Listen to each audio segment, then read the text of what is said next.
Hello students, exam के preparation के लिए हमें लास्ट ईयर के पेपर्स तो सॉल्व करने ही चाहिए। तो आज हम सॉल्व करेंगे 2025 के ज्योमेट्री का पेपर। सो बेसिकली मैं 4 वीडियोस बनाऊंगी जिसमें हम क्वेश्चन वाइज जाएंगे। आज की वीडियो में हम क्वेश्चन नंबर 1 को सॉल्व करेंगे। देखो क्वेश्चन नंबर 1A, ये यहाँ पे क्या है, देखो 4 मार्क्स का है और 4 क्वेश्चंस है। Choose the correct alternative from given. तो यहाँ पे हमें ये 4 अल्टरनेटिव गिवन है। देखो यहाँ पे क्वेश्चन नंबर 1 में हमें क्या दिया हुआ है, out of the following which is a Pythagorean triplet. तो यहाँ पे हमें ये 4 ऑप्शंस गिवन है, हमें बताना है कि कौन सा पाइथागोरियन ट्रिपलेट है। देखो ये बहुत इंपॉर्टेंट क्वेश्चन है, मोस्टली ये आता ही है, तो इसको आप सॉल्व करेंगे तो आपको आइडिया लग जाएगा। कई बार ऐसा आता है कि which is not a Pythagorean triplet, तो क्वेश्चन को अच्छे से रीड कर लेना कि नॉट बोल रहा है या कौन सा पाइथागोरियन ट्रिपलेट है। तो यहाँ पे हम चारों ऑप्शंस को चेक कर लेंगे, अगर बीच में भी हमें कोई पाइथागोरियन ट्रिपलेट मिल जाएगा तो वहां पे हम स्टॉप कर सकते हैं। देखो पाइथागोरियन ट्रिपलेट हम कैसे फाइंड करते हैं, उसके लिए हम क्या करते हैं, सबके स्क्वायर्स करते हैं। देखो जैसे ये क्या करेंगे, 1 का स्क्वायर करेंगे, 5 का स्क्वायर करेंगे और 10 का स्क्वायर करेंगे। तो ये सबके स्क्वायर क्या होते हैं, देखो 1 का स्क्वायर करेंगे तो कितना होगा, 1 आएगा। 5 का स्क्वायर करेंगे तो कितना आएगा, 25। 10 का स्क्वायर करेंगे तो कितना आएगा, 100 आएगा। पाइथागोरियन ट्रिपलेट क्या होते हैं, आपके टेक्स्ट बुक के पेज नंबर 30 में गिवन है, the square of the largest number is equal to the sum of the squares of the remaining 2 numbers. The triplet is called Pythagorean triplet. इसका मतलब ये है कि जो लार्जेस्ट नंबर है, यहाँ पे 10 जो है ये क्या है, लार्जेस्ट नंबर है। जो लार्जेस्ट नंबर का स्क्वायर है वो किसके इक्वल होना चाहिए, ये दोनों जो स्मॉलर नंबर हैं उनके सम के, किसके सम के, इनके स्क्वायर के सम के। मतलब 1 + 25 ये दोनों को ऐड करेंगे तो वो इसके इक्वल होना चाहिए। बट यहाँ पे हम देख सकते हैं 25 + 1 कितना होता है, 26 होता है, और 26 तो इक्वल नहीं होता है 100 के। इसका मतलब ये पाइथागोरियन ट्रिपलेट नहीं है। चलो ऑप्शन बी को भी चेक कर लेते हैं। तो यहाँ पे मैं एक लाइन कर लेती हूँ, यहाँ पे हम ऑप्शन बी को चेक कर रहे हैं। 3 का स्क्वायर करेंगे तो यहाँ पे हम लिख लेते हैं 3 का स्क्वायर, 4 का स्क्वायर और 5 का स्क्वायर। 3 का स्क्वायर कितना हो जाएगा, 3 3 ज़ार 9। यहाँ पे मैं प्रॉपर स्टेप नहीं लिख रही हूँ, सिर्फ यहाँ पे हम सॉल्यूशन फाइंड कर रहे हैं, बिकॉज एनीवेज हमें करेक्ट ऑप्शन चूज करना है। 4 का स्क्वायर करेंगे तो 4 4 ज़ार कितना हो जाएगा, 16। 5 का स्क्वायर करेंगे तो 5 5 ज़ार कितना हो जाएगा, 25। तो यहाँ पे जो लार्जेस्ट नंबर है वो क्या है, 5 का स्क्वायर है। तो 5 का स्क्वायर कितना है, 25। It should be equal to the sum of squares of these 2 numbers, मतलब 16 + 9 ये दोनों को ऐड करेंगे तो 25 आना चाहिए। चलो ये दोनों को ऐड करेंगे तो हमें कितना मिलेगा, 25 मिलेगा। 25 मिलेगा। इसका मतलब यहाँ पे हम देख सकते हैं कि जो लार्जेस्ट नंबर का स्क्वायर है वो इक्वल है 2 स्मॉलर नंबर के स्क्वायर के। इसका मतलब यहाँ पे जो ऑप्शन बी होगा यहाँ पे करेक्ट आंसर होगा। मतलब क्या होगा, पाइथागोरियन ट्रिपलेट होगा। हमें यहाँ पे सी और डी को सॉल्व करने की जरूरत नहीं है, बिकॉज यहाँ पे हमें ऑप्शन बी करेक्ट आंसर मिल गया है। अब हम आते हैं इसके क्वेश्चन नंबर 2 में। यहाँ पे हमें क्या दिया हुआ है, angle ACB is inscribed angle in a circle with centre O। देखो यहाँ पे क्लियरली मेंशन किया है कि यहाँ पे जो एंगल ACB है वो क्या है, इंस्क्राइब्ड एंगल है, और एक सर्कल में सेंटर हमें O है, ये पार्ट हमें गिवन है। If angle ACB equals to 65 degree. मान लो हमारे पास एक सर्कल है जिसका सेंटर क्या है, O है। ये यहाँ पे क्या है, सेंटर है इसका, एंड उसके साथ में हमें यहाँ पे इंस्क्राइब्ड एंगल गिवन है, एंगल ACB। इंस्क्राइब्ड एंगल हम ड्रॉ कर लेते हैं। देखो इंस्क्राइब्ड एंगल का यहाँ पे सेंटर से कोई कनेक्शन नहीं है, इस तरीके से होता है ये इंस्क्राइब्ड एंगल। ये हम लिख लेते हैं ACB। तो यहाँ पे ये क्या हो गया, इंस्क्राइब्ड एंगल हो गया। ये हमें कितना दिया हुआ है, 65 डिग्री दिया हुआ है, then what is the measure of its intercepted arc A X B. देखो ए बी तो यहाँ पे है, इसका मतलब यहाँ पे कोई पॉइंट है जो क्या है, x है। तो हमें क्या करना है, हमें मेजर फाइंड करना है इंटरसेप्टेड आर्क। ये वाली जो आर्क होगी ना, ये आर्क क्या होगी, ए एक्स बी, ये यहाँ पे क्या है, इंटरसेप्टेड आर्क है।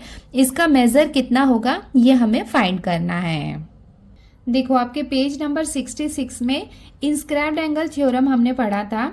उसके अकॉर्डिंग क्या होता है, the measure of an inscribed angle is half of the measure of the arc intercepted by it. इसका मतलब यहाँ पे ये जो इंस्क्राइब्ड एंगल है ये क्या होता है, हाफ होता है। किसके हाफ होता है, इसके इंटरसेप्टेड आर्क के। तो यहाँ पे ये क्या होगा, इसका इंटरसेप्टेड आर्क होगा, और इंटरसेप्टेड आर्क का हाफ होता है ये इंस्क्राइब्ड एंगल। इसका मतलब यहाँ पे ये जो इंस्क्राइब्ड एंगल हमें गिवन है ये हाफ होगा इस आर्क का। तो सिंपली कि 65 है, अगर इसको हम डबल कर दें तो ये कितना हो जाएगा, 5 2 ज़ा 10, 0 लिखा, 1 कैरी किया, 6 2 ज़ा 12, 12 प्लस 1 कितना हो जाएगा 13, 130। मतलब 65 ये यहाँ पे क्या है, इंस्क्राइब्ड एंगल है, और इसका डबल होगा इसका इंटरसेप्टेड आर्क। मतलब इस आर्क का मेजर कितना हो जाएगा 130। तो यहाँ पे हम देख सकते हैं कि जो ऑप्शन डी है ये यहाँ पे कितना दिया हुआ है, 130 डिग्री। तो ये हो जाएगा इसका करेक्ट आंसर। अब हम आते हैं इसके क्वेश्चन नंबर 3 में। यहाँ पे हमें क्या दिया हुआ है, distance of point 3,4 from the origin is. देखा है कि जो ओरिजिन होता है वो हमेशा क्या होता है, 0 होता है। हमें क्या बताना है, डिस्टेंस ऑफ पॉइंट, इसका डिस्टेंस बताना है। तो ऐसा नहीं करना कि 0 से ये दोनों का कितना डिस्टेंस है, 3 है और 4 है, ऐसा आपने लिख लिया, ये नहीं है। अगर डिस्टेंस फाइंड करना है इसका मतलब यहाँ पे हम क्या करेंगे, डिस्टेंस का फॉर्मूला लगाएंगे। ये देखो ये क्या है, यहाँ पे डिस्टेंस का फॉर्मूला है। अगर आपने यहाँ पे प्लस की जगह माइनस साइन भी लिख लिया ना तब भी ये रॉन्ग हो जाएगा। ये हमने लिख लिया डिस्टेंस का फॉर्मूला। अब यहाँ पे हम वैल्यू पुट करेंगे। अब आप बोलोगे कि यहाँ पे तो x1, x2, y1, y2 है, तो वो हम कैसे लेंगे। देखो ओरिजिन अगर गिवन है ना, इसका मतलब 0 0, इसका मतलब ये है कि x1 0 होगा और y1 ये भी कितना हो जाएगा 0, और ये वाली जो वैल्यू है ये क्या हो जाएगी, x2 हो जाएगी, और ये हो जाएगी y2।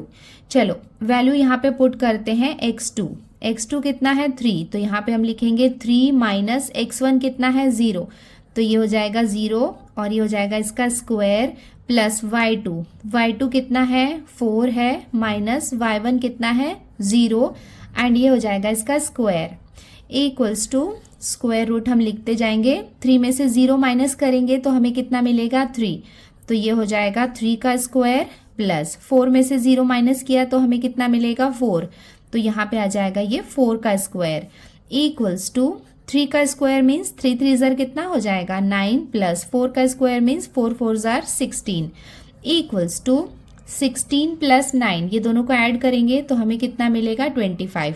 25 को स्क्वायर रूट से हम बाहर निकालेंगे तो हमें कितना मिलेगा 5। इसका मतलब डिस्टेंस कितना हो जाएगा 5।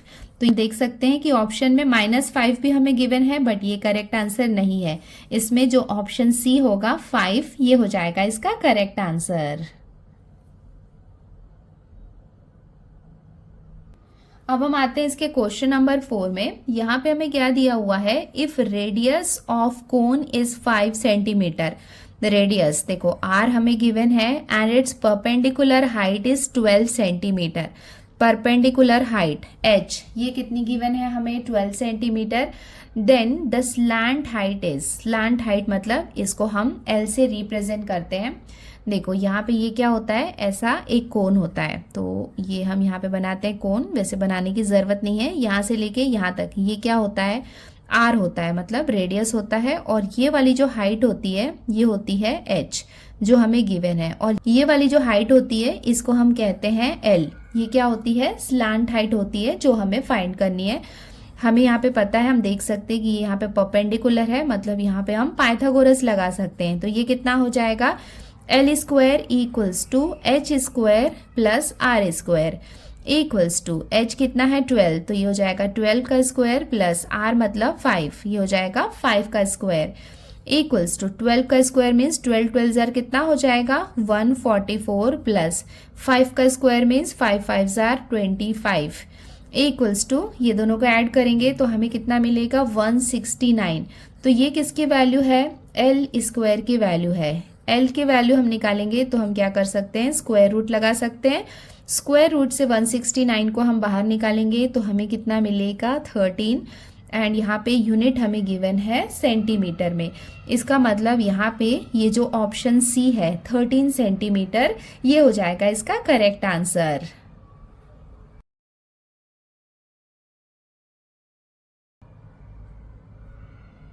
अब हम क्वेश्चन नंबर 1B सॉल्व करते हैं। सॉल्व द फॉलोइंग सब क्वेश्चंस। तो यहाँ पे क्या होता है ना कि जो स्टेप्स होते हैं उसके लिए हाफ मार्क होता है और फाइनल आंसर के लिए हाफ मार्क होता है। तो हाफ मार्क के स्टेप्स हैं तो बहुत ज़्यादा हमें नहीं लिखना है। चलो देखते हैं यहाँ पे क्वेश्चन में क्या गिवन है। In the following figure triangle ABC। तो यहाँ पे हम देख सकते हैं ट्राइंगल ABC ये हमें दिया हुआ है B-D-C। देखो B, D और C ये यहाँ पे क्या है कोलिनियर है। BD equals to 7। देखो BD ये डिस्टेंस हमें कितना गिवन है 7 and BC equals to 20। BC मतलब यहाँ से लेके यहाँ तक का ये पूरा डिस्टेंस हमें कितना दिया हुआ है 20। Then find area of triangle ABD। देखो ABD इसका triangle upon area of triangle ABC। हमें यहाँ पे क्या करना है एरिया का रेशियोज निकालना है। तो देखो यहाँ पे ABD ये हो गया फर्स्ट ट्राइंगल इसका और ये वाला जो है ये जो बड़ा ट्राइंगल है इनके एरिया का रेशियो हमें फाइंड करना है। देखो किसी भी ट्राइंगल का जब हम एरिया फाइंड करते हैं तो उसका फॉर्मूला क्या होता है half into base into height. तो यहाँ पे हम देख सकते हैं कि ये दोनों ट्राइंगल का हाइट जो है वो सेम रहेगा। तो यहाँ पे हम देख सकते हैं कि जो हाइट है वो तो सेम रहेगी। इसका मतलब ये जो ट्राइंगल है इसकी भी हाइट ये रहेगी और ट्राइंगल ABC लेंगे उसकी भी हाइट यहाँ पे सेम रहेगी। देखो हम क्या फाइंड कर रहे हैं area of triangle ABD upon area of triangle ABC equals to देखो यहाँ पे मैं लिख रही हूँ शॉर्ट में आप इसको लिख लेना। एरिया ऑफ ट्राइंगल ABD तो सबसे पहले यहाँ पे हम देखते हैं ABD। तो पहले हम क्या करते हैं हमारा कंफ्यूजन दूर कर लेते हैं। सबसे पहले हम एरिया का फॉर्मूला लिख लेते हैं। एरिया किसी भी ट्राइंगल का एरिया फाइंड करने का फॉर्मूला क्या होता है half into base into height. इसको आप हाइट इंटू बेस भी लिखेंगे तब भी ये करेक्ट होगा। अपॉन इसका भी हम एरिया निकालेंगे सेम रहेगा half into base into height. तो ये क्या होता है एरिया का फॉर्मूला होता है। तो ये हमने कई बार देखा है कि ये हाफ और ये हाफ दोनों कैंसिल हो जाते हैं। उसके बाद बचता है बेस और हाइट। बेस और हाइट एंड जस्ट नाउ मैंने अभी आपको बताया कि ये दोनों ट्राइंगल का हाइट जो है वो सेम रहेगा। इसका मतलब यहाँ पे ये हाइट भी क्या होंगी आपस में कैंसिल हो जाएंगी बिकॉज ये यहाँ पे क्या है सेम है। तो ये भी नहीं रहेगा। तो अल्टीमेटली हमारे पास क्या बाकी है बेस अपॉन बेस। तो पहले कौन सा ट्राइंगल गिवन है ABD। तो यहाँ पे हम देख सकते हैं ABD। तो ABD का बेस कितना है 7 है। तो यहाँ पे इसका बेस कितना आ जाएगा 7 आ जाएगा। एरिया ऑफ ट्राइंगल ABC इसका जो बेस है वो भी हमें गिवन है 20। सो इसका बेस कितना हो जाएगा 20 हो जाएगा। तो हमें आंसर कितना मिलेगा 7/20। तो ये हो जाएगा एरिया का रेशियो। अब हम आते हैं इसके क्वेश्चन नंबर 2 में। देखो यहाँ पे क्या दिया हुआ है इन द फॉलोइंग फिगर। ये फिगर हमें गिवन है angle MNP equals to 90 degree. यहाँ पे ये वाला जो एंगल है ये है एंगल MNP। ये हमें दिया हुआ है 90 degree. Segment NQ is perpendicular to segment MP। देखो यहाँ पे NQ जो है वो परपेंडिकुलर है MP पे। ये परपेंडिकुलर है तो ये 90 डिग्री हो गया। ये यहाँ पे हमें ऑलरेडी गिवन है कि 90 डिग्री है एंड उसके साथ में MQ इक्वल्स टू 9। देखो MQ ये वाली जो लेंथ है ये हमें गिवन है 9 और QP 4। देखो QP जो है ये कितना दिया हुआ है 4। फाइंड NQ मतलब ये वाली जो लेंथ है ये हमें फाइंड करनी है। जो क्वेश्चन नंबर 2 है ये सेम क्वेश्चन है जो हमें यहाँ पे दिया हुआ है। तो यहाँ पे आप देख सकते हो कि पाइथागोरस वाले चैप्टर में से 1 मार्क के 2 क्वेश्चंस आ गए हैं। एक तो इस तरीके का क्वेश्चन था पाइथागोरियन ट्रिपलेट वाला, और दूसरा ये था थ्योरम ऑफ ज्योमेट्रिक मीन। इसके अकॉर्डिंग क्या होता है, यहाँ पे मैं डायरेक्ट आपको क्वेश्चन ही बता देती हूँ। थ्योरम ऑफ ज्योमेट्रिक मीन के अकॉर्डिंग क्या हो जाएगा, एन क्यू, ये यहाँ पे क्या होगा, ज्योमेट्रिक मीन होगा। तो इसके अकॉर्डिंग क्या हो जाएगा, N Q square equals to M Q into Q P. तो ये हमने यहाँ पे लिख लिया, N Q square equals to M Q into Q P, जिसे हम कहते हैं थ्योरम ऑफ ज्योमेट्रिक मीन। तो यहाँ पे हमें क्या क्या गिवन है, M Q equals to 9 and Q P equals to 4, ये हमें गिवन है। यहाँ पे स्पेस नहीं है, यहाँ पे लिख ले रही हूँ मैं, गिवन है। चलो अब यहाँ पे हमें क्या करना है, एन क्यू की वैल्यू फाइंड करनी है। तो यहाँ पे हम वैल्यू पुट करते हैं, इक्वल्स टू एम क्यू कितना है, 9 है, तो ये हो जाएगा 9। हम क्या कर रहे हैं, एन क्यू स्क्वायर में इसकी वैल्यू हम निकाल रहे हैं। एम क्यू के प्लेस में हमने लिख लिया 9 इंटू क्यू पी कितना गिवन है, 4, इक्वल्स टू, ये दोनों को मल्टीप्लाई करेंगे तो 9 4 जार कितना हो जाएगा, 36। ये किसकी वैल्यू है, एन क्यू स्क्वायर की वैल्यू है। तो हमें क्या करना है, एन क्यू की वैल्यू निकालनी है। तो यहाँ पे हम स्क्वायर रूट लगा लेंगे आप साइड्स। 36 को हम स्क्वायर रूट से बाहर निकालेंगे तो हमें कितना मिलेगा, 6। इसका मतलब एन क्यू, इसकी वैल्यू हमें कितनी मिल जाएगी, 6, और ये हो जाएगा इसका आंसर।